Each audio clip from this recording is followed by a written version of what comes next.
Hello, good morning. Monday morning, what a weekend. Let's talk a little college basketball, huh?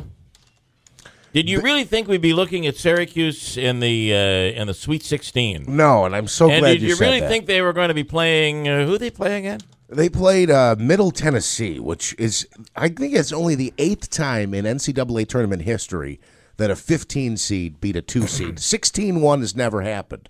Yeah. 15-2 has happened only 8 times. And that's, well, and I'm going to tell you something. Syracuse is right now acting like a 2 or 3 seed. Yeah. They're really playing really well. Even against Dayton, they had a couple of rough moments, but they played really well, and they defended against this team, which was incredible when it comes to the 3-point outside shots. Yeah. They defended against this team perfectly, and as a result, it was a blowout. It's 2 blowouts now. I mean, I know they're playing Dayton and Middle Tennessee, but Syracuse scores wins of 19 points, and yesterday 25 points against, as you mentioned, a hot shooting 3-point team. The defense seemed to have made an adjustment in the second half, and they went on a run and really put the game away in that 15 to 10-minute mark. So that's cool. And now the fortune of Syracuse continues as Gonzaga knocks off Utah. So instead of having to face a 2 seed and a 3 seed to get to where they're going, they have the opportunity to do it by beating a 15 and an 11. And, Benajay was interviewed right after the game yesterday and was asked about how he and the rest of the team felt about the rest of the country, basically saying they didn't deserve to be in the tournament. And I thought he answered really well. He paused and then said, thanks for the inspiration. And they do seem to be they're playing with inspiration right now. And That's you've got good. Gonzaga at 9:40 p.m. on Friday night. It'll be on CBS. Yeah, it's the late game. It's the late game. So and that would move them into the Elite Eight. And who would have thought that this team would be there? Pretty crazy. More Donald Trump news over the weekend. As this is kind of getting, it's now become chaos, hasn't it? At these events, they're protesting before you go in. They're ready for the protesters. People are throwing punches inside, and it's become chaos. And probably, these protesters, maybe Trump says they know what they're doing. They're professional agitators, I think he's calling them. And I guess, right? But at the same time, does Trump have any responsibility for what's going on right now? Well, he's got to tone down the rhetoric, and I don't know that he said anything that was out of bounds, I guess I'll say, over the weekend. But, it just goes back to the punching, and if back in the day we would have punched him in the face. Take him out of the stretcher. Yeah, all this stuff. Yeah. I don't think he's done that since. I could be wrong. But, I mean, certainly he's got to quit that. But even with his toning down the rhetoric. So over the weekend, he said on Saturday night, listen, we do not condone violence.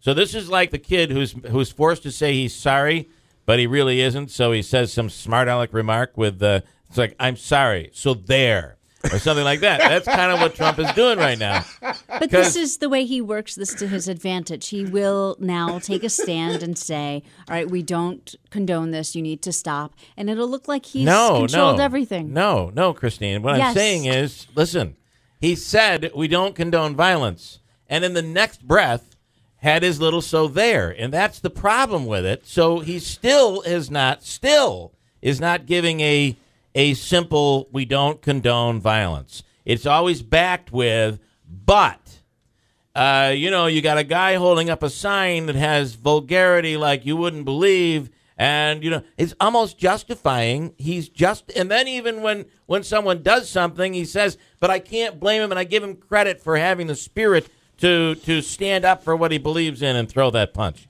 There is no. It is the apology, so there. Yeah. That's what he's giving right now. Now, maybe you're right. Maybe down the road at some point, it'll just be, we don't condone the violence. But I think one of the lines at one of his speeches over the weekend was, we don't condone the violence, And that's for the media, okay? We had to say that to the media. Okay, so Christine, is that manning up? Is that manning up? There's going to be a point where he just comes out and says, no more violence at my rallies, and it will end it. Everybody will have gotten it out of their system, and he'll look like the big hero. It won't end it, and here's why. Because now the protesters are in. This is a moment for these people. And they're blocking the entrances coming in. I mean, I think it's created. The only word I can come up with is chaos. I don't know that he can say, I'm going to end it. Because remember, it's not his supporters that are causing it right now. It's the people that feel that this guy could never be president. He's a terrible, terrible person. He's dangerous, and they need to protest. I don't know that he can stop it. And that's where being irresponsible and the rhetoric, that's where that comes back to haunt you.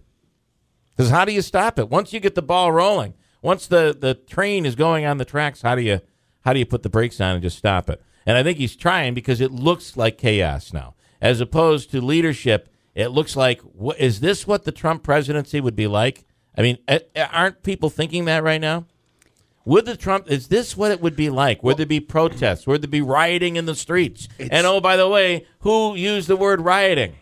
He did. He's the one that brought the word rioting into play. Before you even said that, we obviously were talking about college basketball a minute ago, and I'm thinking, whoever wins, that team, the fans of that team are probably going to burn cars in the street, because this is like a tradition now, right? If you win a championship. Right. Yeah. If he wins the presidency, I expect the same type of thing. They're going to burn cars in the street. They're going to rip down billboards. That's just my thought. I could be wrong. But I agree. It's going to be a telling moment is today at the APAC conference, when they say that a mass group of people is just going to walk out when he goes to speak. Yeah, and Andrew, we ought to try to get. Good morning, Andrew Dominio. Good morning and good morning. We ought to try to get the rabbi Diddy Wax. He's there, and he's the rabbi over at Hamilton College, and it was in studio on Friday talking about how he will be there. And there's a group of rabbis and others that are going to be going into this conference, and when Trump speaks, they're just going to get up and leave. Mm-hmm. And I wonder if he's one of them. He really wouldn't kind of show his hand to us when we asked him about it on Friday. But he did say, I forgot what his answer was, but he wouldn't give us the Trump answer. It was a very political answer. It was a very politically correct answer. It was. So we'll see where that all goes today, but that's supposed to happen today in Washington. He inspired me over the weekend, by the way, to make, I'm going to pronounce it wrong, the Hamantash, whatever he brought in. Yeah. He influenced me to get drunk. Right. It's the blame on the rabbi. It's the drunkard holiday. Okay, so a lot more to talk about. A very, very busy week with a lot of stuff going on. The Comets had a rough run. Their magic number is 22 now. They need 22 points. And they have 15 or 13 games left, something like that, 8 of which will be at home. But they need 22 points in order to make it to the playoffs. And providing that the parent club doesn't purge any more of their staff, it looks pretty good. Like we're going to make a playoff run. But the problem is, you know how these things work in the AHL. You can lose your whole staff very quickly. 6:20, here's Christine.